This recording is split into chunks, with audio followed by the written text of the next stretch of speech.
I think because their attorneys are telling them not to. I think we have a really bad culture of defense attorneys and hospital attorneys that sort of rule people. I mean, I don't want to be beating up on a whole class of people, but because certainly there are exceptions. But in general, if you've got,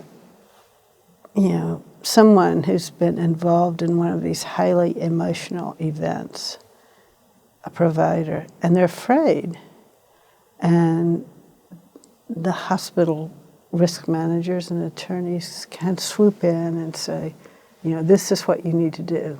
We have a plan.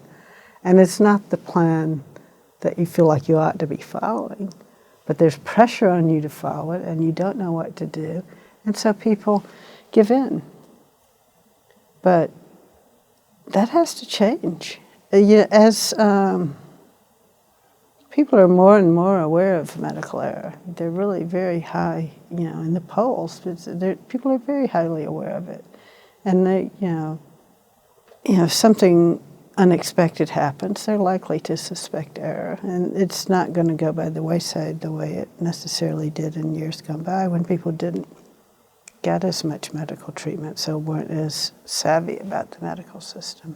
But I think it's really important that healthcare providers, and particularly the coming generation, need to step up to the plate and say, this is not going to happen anymore, not on our watch, because it just sort of soils the whole system.